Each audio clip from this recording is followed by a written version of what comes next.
نحمده ونصلي على رسوله الكريم أما بعد فأعوذ بالله من الشيطان الرجيم قال الله تبارك وتعالى في سورة النساء الذين يتربصون بكم فإن كان لكم فتح من الله قالوا ألم نكن معكم وإن كان للكافرين نصيب قالوا ألم نستحوذ عليكم ونمنعكم من المؤمنين فالله يحكم بينكم يوم القيامة ولن يجعل الله للكافرين على المؤمنين سبيلا صدق اللہ العظیم. یہ سورۃ النساء کی آیت مبارکہ 141 140 پچھلی تھی اور یہ آگے سٹارٹ ہو جاتی ہے 141 141. اس میں جو ہے فرمایا الذین یتربصون بکم، وہ منتظر رہتے ہیں تمہارے بارے میں. الذین یہ اشارہ کر رہی ہیں منافقین کی طرف. اس سے پچھلی آیت مبارکہ 140 اس میں اللہ تعالیٰ نے واضح طور پہ فرمایا ان اللہ جامع المنافقین والکافرین فی جہنم جميعا، کہ اللہ تعالیٰ منافقوں کو اور کافروں کو ان سب کو اللہ تعالیٰ جہنم میں اکٹھا کرے گا. ان کا ٹھکانہ جہنم ہے. تو اسی پہ بنیاد رکھتے ہوئے آیت کی آیت کے مبارکہ آگے چل رہی ہے.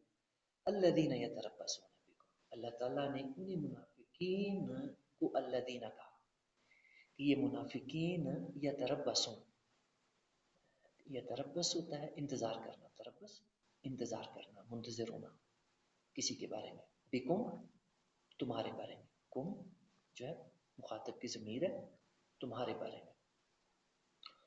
تو یعنی منافقین کا جو ہے سورۃ النساء میں اللہ تعالیٰ نے بہت زیادہ تذکرہ فرمایا.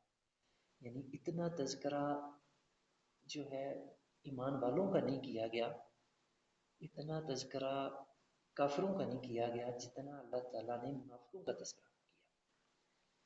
تو عام طور پہ جو اصول دیکھا گیا ہے اللہ تعالیٰ کا قرآن مجید میں اور دین کے بارے میں، وہ یہ دیکھا گیا کہ اللہ تعالیٰ اس چیز کا تذکرہ زیادہ فرماتے ہیں جس کی ضرورت زیادہ ہوتی ہے، جس کی طلب زیادہ ہوتی ہے، جس کی جو ہے اہمیت زیادہ ہوتی ہے.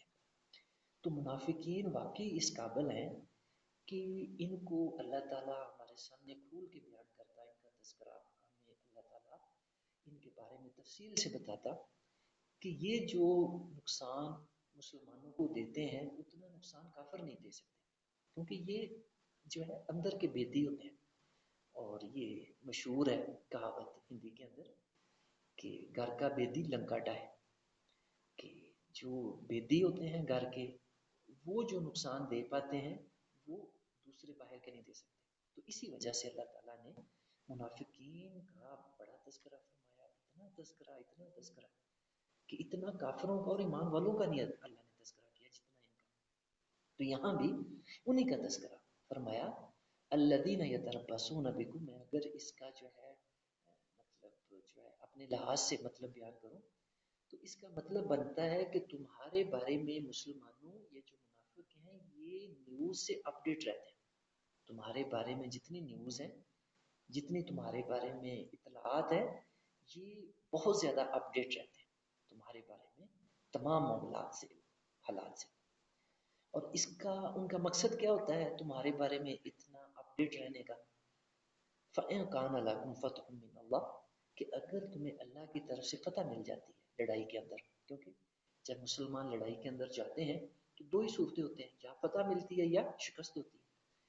تو یہ بڑا جو ہے تمہارے بارے میں حالات حاضرہ سے باخبر رہتے ہیں، تمہارے حالات سے بہت زیادہ باخبر رہتے ہیں، اپڈیٹ رہتے ہیں. کس مقصد سے؟ کہ اگر تمہیں فتح مل جائے فَإِن كَانَ لَكُمْ فَتْحٌ مِّنَ اللَّهِ، جو کہ اللہ کی طرف سے ہوتی ہے، ہر معاملہ اللہ کی طرف سے ہوتا ہے. تو اگر تمہیں فتح ہوتی ہے جنگ میں تو قالوا کہتے ہیں أَلَمْ نَكُن مَعَكُمْ، کہ کیا ہم تمہارے ساتھی نہیں تھے؟ تمہارے ساتھ دیکھو ہم نے پلاننگ بنائی، تمہارے ساتھ دن رات ہم سوچتے رہے تمہارے ساتھ، ہم دست و بازو رہے تمہارے، لڑائی میں بھی تمہارے ساتھ، باقی سارے معاملات میں بھی۔ مقصد کہ اب مال غنیمت میں ہمارا حصہ لگاؤ، مال غنیمت میں سے جو دنیا کا مال ملا ہے ہمیں دو۔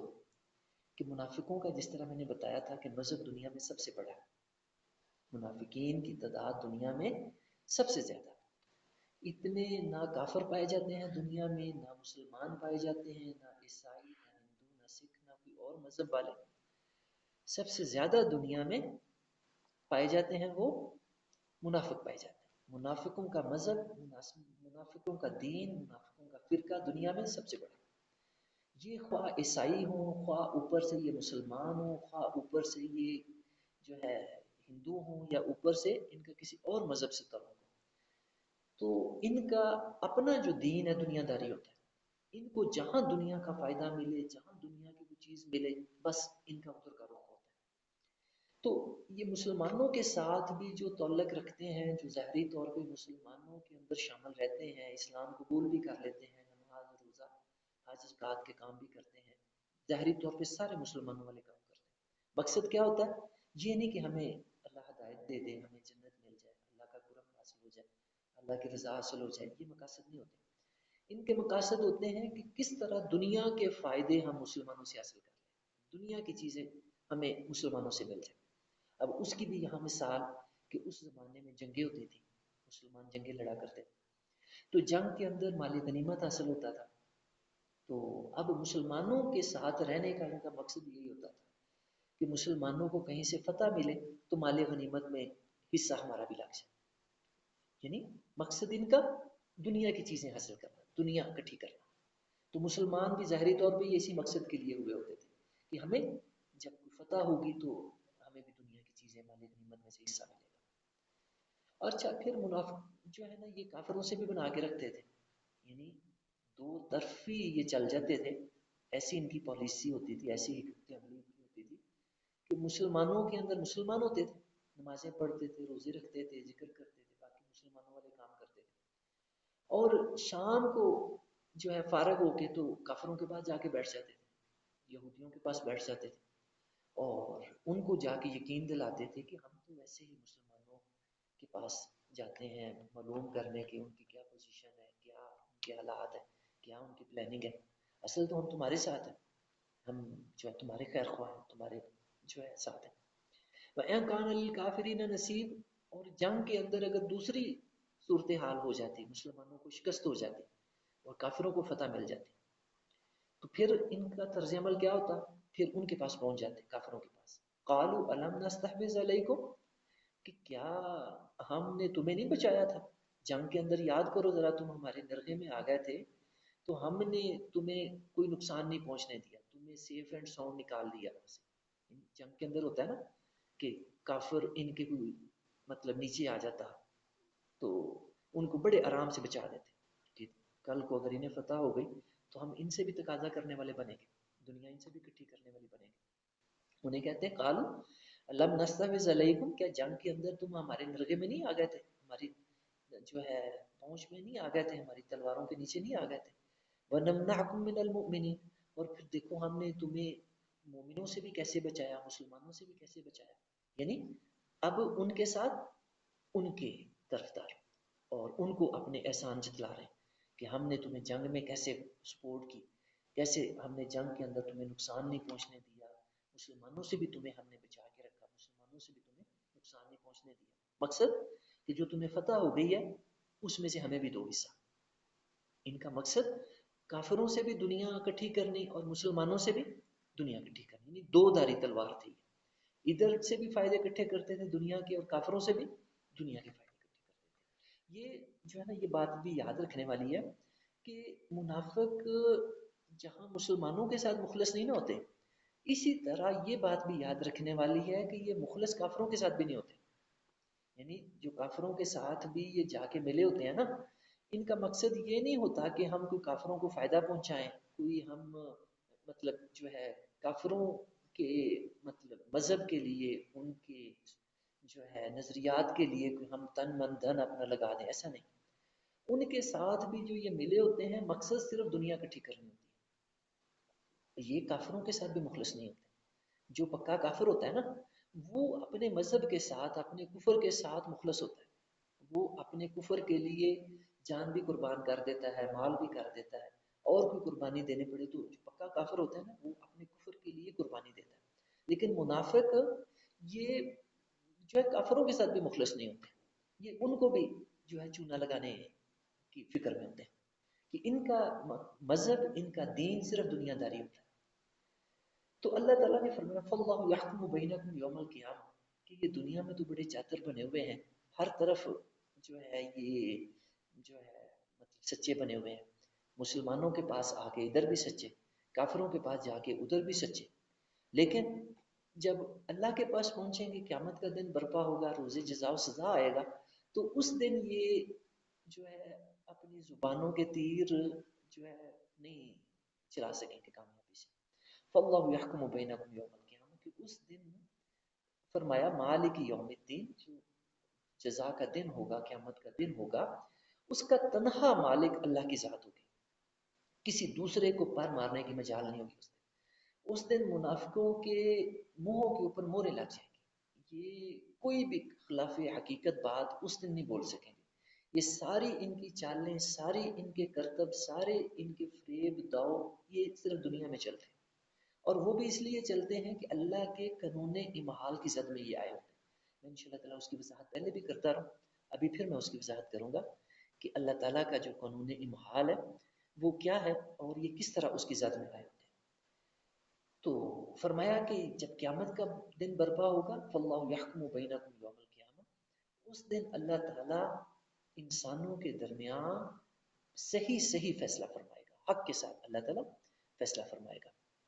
وَلَن يَجْعَلَ اللَّهُ لِلْكَافِرِينَ عَلَى الْمُؤْمِنِينَ سَبِيلًا اور اس دن ان کافروں کو جو ہے یہ کرتب دکھانے کا موقع نہیں ملے گا جو یہ دنیا میں دکھا رہے ہیں نا کہ دنیا میں یہ دھوکہ دیے جا رہے ہیں ایمان والوں کو بھی کافروں کو بھی، اور ہر طرف سے دنیا بٹورے جا رہے ہیں، ہر طرف سے دنیا اکٹھے کیے جا رہے ہیں. فرمایا کہ یہ بس دنیا میں ہی اللہ نے مہلت دی ہوئی ہے. اس کے بعد جب قیامت برپا ہوگی تو وہاں پہ ان کو یہ کرتب دکھانے کا جو ہے موقع نہیں ملے گا. وَلَن يَجْعَلَ اللَّهُ لِلْكَافِرِينَ عَلَى الْمُؤْمِنِينَ سَبِيلًا وہاں دودھ کا دودھ پانی کا پانی ہو جائے گا. وہاں ایمان والوں کو کامیابی ملے گی اور کافروں کو جو ہے ناکامی، خسارہ، گھاٹا ان کے مقدر میں آئے گا. ان المنافقین یخادعون اللہ فرمایا کہ منافق اپنی دانست میں اللہ کو دھوکہ دینے کی کوشش میں لگے ہوئے ہیں. کچھ مفسرین اس کا ترجمہ کرتے ہیں کہ منافق اللہ کو دھوکہ دیتے ہیں. تو ایسا ترجمہ کرنا ٹھیک نہیں ہے کیونکہ سارے لوگ جانتے ہیں کہ کوئی بھی اللہ کو دھوکہ نہیں دے سکتا. منافق ہوں یا ان کے بھی باپ دادا ہوں، اللہ کو کوئی دھوکہ نہیں دے سکتا. تو جو صحیح اس کا ترجمہ رہے گا وہ یہ رہے گا کہ منافق اپنی دانست میں اپنی جو ہے سمجھ بوجھ کے مطابق اللہ کو دھوکہ دینے کی کوشش کرتے ہیں. وہ خادع اور اس کا ترجمہ دوسرے لوگ کچھ کرتے ہیں کہ اللہ ان کو دھوکہ دیتا ہے. تو یہ ترجمہ کرنا بھی میرے حساب سے ٹھیک نہیں ہے کیونکہ کوئی بھی عیب کی چیز اللہ کی طرف منسوب نہیں کرنی چاہیے.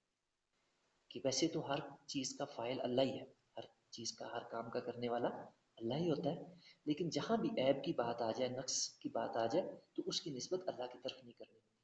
اس کا جو صحیح ترجمہ بنے گا وہ ہوگا وہ خادعہم، ہوگا کی ضمیر اللہ کی طرف مرجع، وہ خادعہم اور ہم کی جو ضمیر ہے منافقین کی طرف مرجع کہ اللہ ان منافقین کو جو ان کی ابھی حرکت بیان ہوئی کہ اپنی دانست میں اپنی سمجھ بوجھ میں یہ اللہ کو دھوکہ دینے کی کوشش کر رہے ہیں. فرمایا کہ اللہ ان دھوکہ دینے کی جو کوششیں ہیں اپنی دانست میں اللہ تعالیٰ ان کی سزا دے رہا ہے. وہ خادع اللہ تعالیٰ ان کو ان کی ان دھوکے دینے کی کوششوں کی سزا دے رہا ہے. کیسے سزا دے رہا ہے وہ بات سمجھنے والی ہے کہ جب عام ہم مطلب اگر دنیا کے معاملات کو سامنے رکھیں اور منافق دیکھیں کہ وہ اپنی کوششوں میں لگے ہوئے ہیں کہ ہم جو ہے مسلمانوں کو بھی دھوکہ دے رہے ہیں، کافروں کو بھی. تو جو مسلمانوں کو دھوکہ دینا ہے وہ اسی کو سمجھتے ہیں کہ ہم گویا کہ اللہ کو بھی دھوکہ دیں کہ ادھر سے بھی ہم ان کو بھی بیوقوف بنایا ہوا ہم نے، کافروں کو بھی بنایا ہوا. تو وہ خادم. تو اب اللہ تعالیٰ کیا کرتا ہے؟ اللہ تعالیٰ کا قانون امہال، جس کا میں نے پہلے بھی بارہا ذکر کیا ہے، اس کی وضاحت بھی کی ہے، کہ جب کوئی انسان جانتے بوجھتے ہوئے گمراہی کی راہ اختیار کرتا ہے تو اللہ تعالیٰ کا یہ طریقہ نہیں ہے کہ پھر اللہ تعالیٰ زبردستی ہدایت دے ان کو. نہیں، اللہ تعالیٰ زبردستی ہدایت نہیں دیتا. اللہ تعالیٰ پھر ایسے گمراہوں کو مہلت دے دیتا ہے، ان کی رسی دراز کر دیتا ہے. اللہ تعالیٰ ان کو ڈھیل دے دیتا ہے کہ ٹھیک ہے، تم نے جانتے بوجھتے ہوئے گمراہی اختیار کی ہے، تم نے غلط رستہ اختیار کیا ہے، تو اب یہ میرا اصول ہے کہ میں پھر مہلت دیتا ہوں کہ جو تم نے اب کرنا ہے کرو، جتنی گمراہی کر سکتے ہو، جتنی جو ہے تم مطلب جو ہے اب کر سکتے ہو برے کام کرو. یہ اللہ کا قانون امہال ہے. امہال کا لفظ مہلت سے ہے. اللہ تعالیٰ پھر مہلت دے دیتا ہے کہ چلو کرو جو تم کر سکتے ہو. یہ مطلب ہے وہ خادم، کہ اللہ تعالیٰ پھر رسی دراز کر دیتا ہے کہ کہاں بھاگ کے جاؤ گے. یا معشر الجن والانس ان استطعتم ان تنفذوا من اقطار السماوات والارض فانفذوا لا تنفذون الا بسلطان. فرمایا کہ جنوں انس تم بھاگ کے دکھاؤ تو صحیح، کہاں چلے جاؤ گے بھاگ کے؟ میری کائنات سے نکل سکتے ہو؟ نہیں، بالکل نہیں. اتنی ان کے پاس کیپیسٹی ہی نہیں ہے، ان کے پاس اتنے وسائل ہی نہیں ہے، اتنی سورسز ہی نہیں ہے کہ یہ ایسا کر سکیں. تو یہ مطلب ہے وہ خادم، کہ اللہ تعالیٰ ان کی ان حرکتوں کی جو ہے ان کو سزا دے رہا ہے. وَإِذَا قَامُوا إِلَى الصَّلَاةِ قَامُوا كُسَالَىٰ. یہ انہی منافقوں کا ہی تذکرہ چل رہا ہے کہ جب یہ نماز کے لیے کھڑے ہوتے ہیں تو فرمایا بڑے جو ہے مطلب کسلان کے ساتھ، بڑے کسلاتے ہوئے، اور جو ہے نہ چاہتے ہوئے، جو بندہ نہیں کام کرتا اپنے اوپر چٹی سمجھ کے، اپنے اوپر جو ہے بوجھ سمجھ کے کوئی کام کرتا ہے، یہ ان کا حال ہوتا ہے. کیونکہ ظاہری طور پہ انہوں نے اسلام قبول کیا ہوتا تھا، اور اب وہ زمانہ ایسا تھا، نبی اکرم صلی اللہ علیہ وسلم کا زمانہ، کہ اس زمانے میں پکے سے پکے اور بڑے سے بڑے منافق کو بھی ہمت نہیں ہوتی تھی کہ وہ جماعت کی نماز کو چھوڑ سکتا. جو ہی کسی منافق نے جماعت کی نماز چھوڑی تو وہیں مسلمان الرٹ ہو جاتے تھے کہ یہ جو ہے مسلمان نہیں لگتا، کیونکہ اسلام اور کفر کے درمیان فرق کرنے والی چیز نماز ہے. تو جو ہی کسی منافق نے نماز چھوڑی، یہ منافق تو ہم آج کہہ رہے ہیں نا، اس وقت تو یہ مسلمان تھے ظاہری طور پہ، جس طرح سارے مسلمانوں والے کام ہم کرتے ہیں نا وہ بھی کرتے تھے. تو لہٰذا پکے سے پکے منافق کو بھی بڑا ڈر ہوتا تھا کہ جماعت کی نماز نہیں چھوڑنی. لہٰذا جیسے ہی اذان ہونی تو انہوں نے نماز کے لیے پہنچنا مسجد کے اندر. لیکن چونکہ دل سے مسلمان نہیں ہوتے تھے اور یہ ان کو مجبوراً نماز پڑھنی پڑتی تھی، تو آپ اندازہ کر سکتے ہیں کہ ایسی صورت میں ان کے دل کی کیا کیفیت ہوگی اور نماز کیسے وہ پڑھتے ہیں. کہ جو بندہ کام نہیں کرنا چاہتا، مجبوراً کرنا پڑتا ہے، تو وہ کام بندہ کیسے بوجھ سمجھ کے کرتا ہے. تو یہی حال ان کا یہاں پہ تھا. نماز کے لیے آتے تو تھے لیکن فرمایا قاموا کسالى، بڑے کسلاتے ہوئے، بڑے جو ہے نا مطلب جو ہے نہ چاہتے ہوئے اور بڑی مجبوری کے حالت میں. مقصد کیا ہوتا ہے؟ یراؤن الناس، کہ دکھلاوا کریں لوگوں کو بس پتہ چل جائے کہ یہ نماز پڑھنے پہنچ گئے، کوئی ہمیں کافر نہ سمجھ لے، منافق نہ سمجھ لے. اس لیے لوگوں کو دکھانے کے لیے پہنچ جاتے مسجد میں، جماعت کے متاثر ہوتے. ولا يذكرون الله الا قليلا. یہاں خیال رکھنا چاہیے کہ جو یہ ذکر کا لفظ ہے یہ اپنا حقیقی اور کامل معنوں میں نہیں ہے. یہ میں نے پچھلے دنوں بھی اس کا ذکر کیا تھا کہ عربی زبان کے اندر خاص طور پہ اور باقی زبانوں کے اندر بھی جو الفاظ ہیں یہ کبھی اپنے ابتدائی معنی میں استعمال ہوتے ہیں اور کبھی اپنے کامل معنی میں استعمال ہوتے ہیں، کبھی اپنے ظاہری معنی میں استعمال ہوتے ہیں اور کبھی اپنے حقیقی معنی میں استعمال ہوتے ہیں.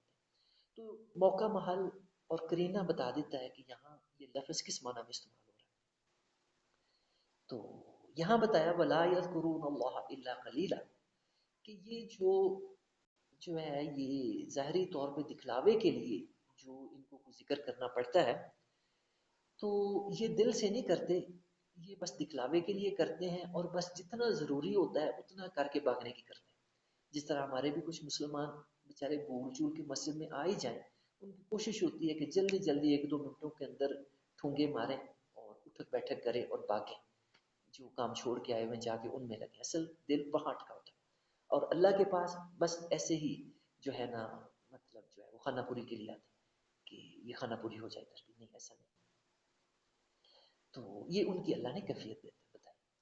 فرمایا مذبذبین بین ذالک، کہ یہ کفر اور ایمان کے درمیان معلق ہوتے ہیں. ذبذب الشیء عربی میں کہتے ہیں جو چیز معلق ہو، لٹکی ہو، نہ ادھر ہو نہ ادھر.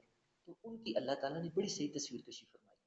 مذبذبین بین ذالک، بین ذالک یہ دو ایمان اور کفر کی جو حالت ہے، ایک تو پکے ایمان والے یہ حالت ہے، اور دوسری اس کے مقابلے میں جو پکے کافر ہیں. تو فرمایا یہ نہ تو پکے مسلمان ہوتے ہیں نہ پکے کافر ہوتے ہیں، بلکہ درمیان میں لٹکے ہوتے ہیں. لا الہ ہؤلاء نہ ادھر کے ہوتے ہیں، ولا الہ ہؤلاء اور نہ ہی ادھر کے. وَمَن يُضْلِلِ اللَّهُ، اور فرمایا جو اللہ کے قانون ضلالت کی زد میں آ جائے، فَلَن تَجِدَ لَهُ سَبِيلًا، تو تم اس کے لیے کوئی ہدایت کی راہ نہیں پاؤ گے. یہ بھی میں نے ترجمہ جو ہے نا وہ اپنے لحاظ سے کیا ہے. عام جو مفسرین ہیں اس کا ترجمہ کرتے ہیں جس کو اللہ گمراہ کرے. تو یہ ترجمہ کرنا مناسب نہیں ہے، کیونکہ اللہ کسی کو گمراہ نہیں کرتا. اللہ تعالیٰ نے قانون بنائے ہوئے کہ ایسا کرو گے تو تم گمراہ ہو جاؤ گے، ایسا کرو گے تو ہدایت پا جاؤ گے. تو جو صحیح مطلب ان آیات کا ہے وہ یہ ہے وَمَن يُضْلِلِ اللَّهُ، جو اللہ کے قانون دلالت کی ذات میں آ جائے. اللہ نے جو قانون بنائے ہوئے ہیں نا کہ تم جان بوجھ کے جب گمراہی اختیار کرو گے تو تم گمراہ ہو جاؤ گے، یہ اللہ کے بنائے ہوئے اصول ہیں، ضابطے. تو جو ان ضابطوں کی زد میں آ جاتے ہیں تو فرمایا فَلَن تَجِدَ لَهُ سَبِيلًا، تو پھر تم ان کو ہدایت کی راہ پہ آتے ہوئے نہیں پاؤ گے، ان کو تم ہدایت کی طرف نہیں دیکھو گے.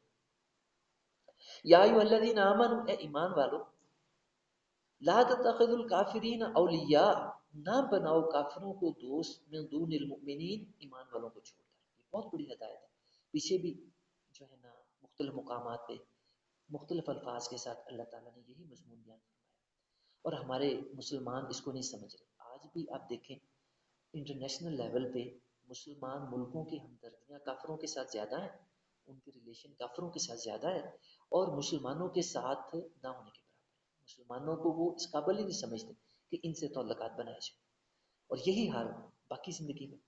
تو اللہ تعالیٰ نے جو ایمان والوں کو ہدایت دی ہے وہ ہدایت دی ہے کہ کافروں کو اپنے دوست نہ بناؤ، ولی نہ بناؤ، اپنے جو ہے نہ مطلب ان کے ساتھ مودت نہ بناؤ، دوستی کی پینگیں نہ چڑھاؤ ان کے ساتھ. اور ایمان والے فرمائے اس قابل ہیں کہ تمہارے تعلقات، تمہاری دوستیاں ایمان والوں کے ساتھ ہونی چاہیے. اتریدون، کیا تم چاہتے ہو، ان تجعلوا کہ تم بناؤ، للہ اللہ کے ہاں، علیکم اپنے خلاف، سلطان مبینہ واضح حجت، یعنی ایسا کر کے تم اپنے خلاف واضح حجت قائم کر لیتے ہو کہ اللہ تمہیں سزا دینا چاہے تو تمہاری وہ حجت قائم ہو چکی ہوتی ہے. یعنی اتنا اللہ نے اس کو بڑا برا گناہ کہا، کافروں کو دوست بنانا ایمان والوں کو چھوڑ کے. فرمایا کہ اس طرح تم اللہ کی پکڑ میں آ جاؤ گے. اللہ تعالیٰ جب چاہے گا پھر تمہیں جو ہے پکڑ سکے گا کہ یہ حجت تم اپنے خلاف پوری کر لیتے ہو، کافروں کو دوست بنا کے ایمان والوں کو چھوڑ کر. ان المنافقین فی الدرک الاسفل من النار، بے شک منافق دوزخ کے نچلے ترین درجے میں ہوں گے. توبہ، یعنی کافر بھی دوزخ کے اندر منافقوں کی نسبت اچھے درجے میں ہوں گے. یعنی یہ بات ہے جو اللہ نے فرمائی. یعنی منافقوں کی سزا کافروں سے بھی بری.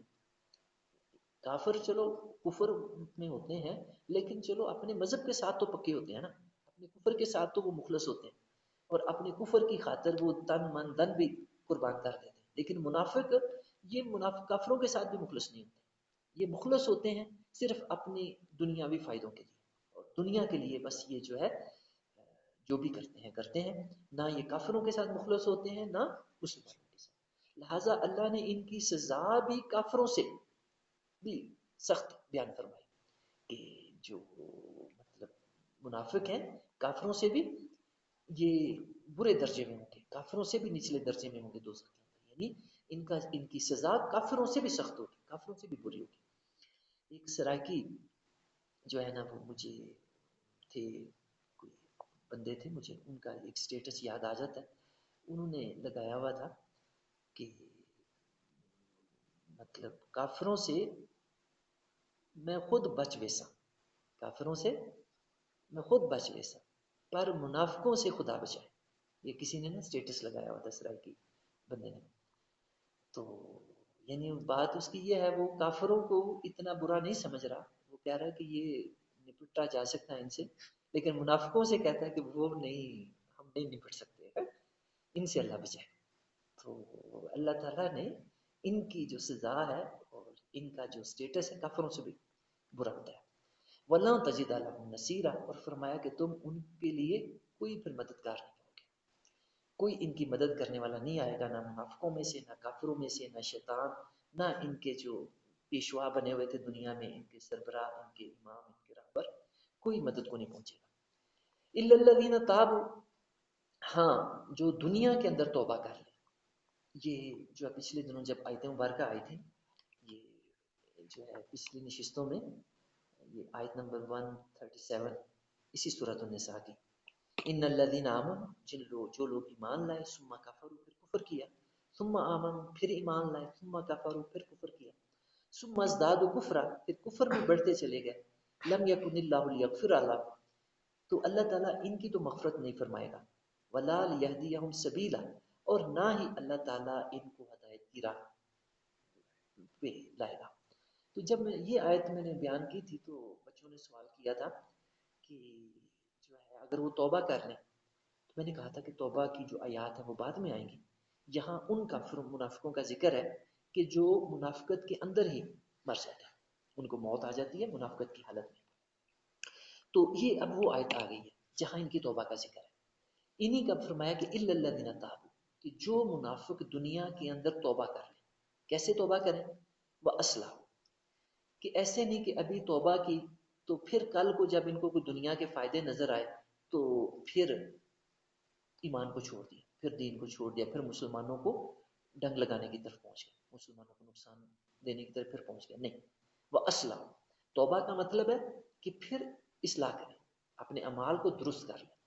واعتصموا باللہ، اور اللہ کا دامن مضبوطی سے پکڑ لیں. اعتصام باللہ یہ دوسری شرط توبہ کی. وَأَخْلَصُوا دِينَهُمْ لِلَّهِ، اور اپنا دین اللہ کے لیے پھر خالص کر لیں. پھر وہ جو مذبذبین بین ذالک والی کیفیت تھی اب اس سے نکل آئے.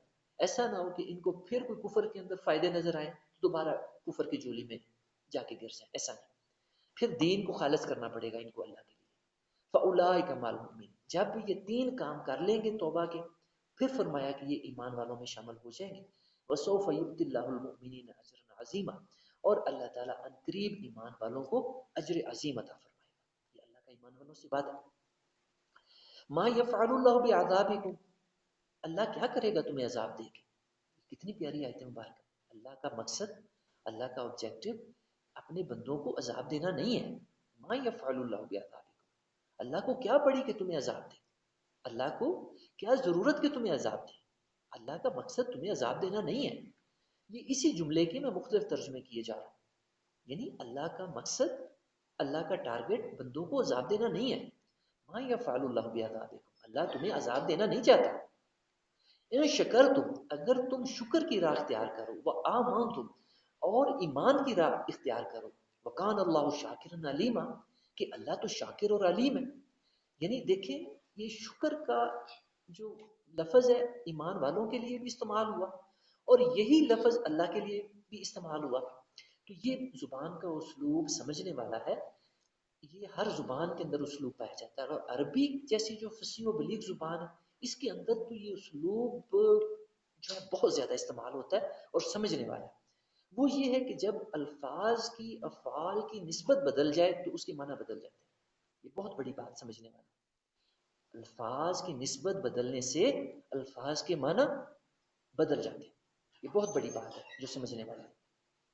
تو فرمایا جب یہ شکر کا لفظ ایمان والوں کے لیے استعمال ہو تو وہ شکر کرنا، جو ہم شکر کا مطلب سمجھتے ہیں، ہم اللہ کا شکر ادا کرتے ہیں اور اللہ کی احسان کو مانتے ہیں، تسلیم کرتے ہیں، اللہ کی عبادت کرتے ہیں، یہ ہمارے شکر کا طریقہ ہے. لیکن جب یہی لفظ اللہ کے لیے استعمال ہوگا تو ان معنوں میں نہیں ہوگا.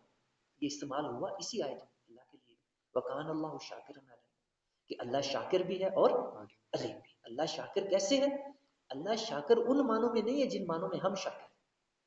ہم بھی شاکر ہیں اللہ کے، لیکن اللہ کن معنوں میں شاکر ہے؟ وہ ان معنوں میں کہ اللہ ہمارے شکر کا قدردان ہے، اللہ ہمارے شکر کو قبول کرتا ہے، ہماری عزت افزائی کرتا ہے، ہماری حوصلہ افزائی کرتا ہے، ہمارے شکر کو اللہ تعالیٰ شرف قبولیت عطا فرماتا ہے. یہ لفظ کے معنی ہو جائیں گے جب اس کی نسبت اللہ کی طرف ہو جائے گی. یہ بہت بڑی بات ہے، زبان کا اسلوب ہے جو سمجھنے والے اور جو قرآن کے طالب علموں کو پتہ ہونا چاہیے. علیم اور اللہ تعالیٰ علم والا. اب علیم کی یہ دیکھو کہ جو ہے یہ تقابل کے اصول کے تحت اسی آیت میں دو الفاظ استعمال ہوئے، شکرتم و آمنتم. شکرتم کا تو بالکل ایگزیکٹ اللہ تعالیٰ نے وہی لفظ استعمال کیا، وکان اللہ شاکرا، ٹھیک ہے. اور آگے آمنتم کا اگر جو ہے اسی کو سامنے رکھتے ہوئے اللہ تعالیٰ اپنی صفت بیان فرماتے تو صفت آنی چاہیے تھی مؤمنہ. آمنتم سے کیا صفت بنتی ہے اللہ کی؟ مؤمن اللہ کی صفت ہے. قرآن مجید میں اللہ نے اپنی یہ صفت بیان فرمائی ہے، لیکن اللہ تعالیٰ نے ایمان کے مقابل اپنی صفت مؤمنہ نہیں استعمال فرمائی، بلکہ کون سی استعمال فرمائی؟ علیمہ. علیمہ کیوں بیان فرمائی؟ کیونکہ واسطہ منافقوں کے ساتھ ہے. یہاں ذکر کن کا ہو رہا ہے؟ منافقوں کا. اور ان کو بتانا یہی تھا کہ اللہ دیکھو بہت زیادہ علم رکھنے والا ہے، تمہاری منافقت، تمہارے فریب، تمہاری چالیں، تمہاری ہیرا پھیریاں، تمہارے دھوکے فراڈ اللہ کے ہاں نہیں چل سکتے، اللہ کی نظر سے نہیں چھپ سکتے. اس کا علم بہت وسیع ہے، اس کی جو معلومات ہیں وہ بہت وسیع ہے. اتنی وسیع ہیں کہ ان کے اپنے اعضاء، ان کے اپنے ہاتھ پیر، ان کی اپنی آنکھیں کان، ان کا اپنا دل و دماغ سب ان کے خلاف گواہی. وہاں اتنا اللہ کے پاس انتظام ہے گواہیوں کا، اللہ کے پاس جو ہے اتنا انتظام ہے یہ جو ہے حجت پوری کرنے کا. اللہ نے ایسا بہترین انتظام کیا ہوا.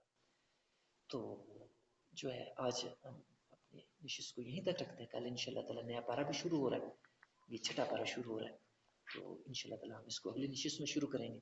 اللہ تعالیٰ سے دعا ہے اللہ تعالیٰ ہمیں قرآن کو سمجھنے کی، عمل کی توفیق عطا فرمائے. تو آخر دعوانا الحمدللہ.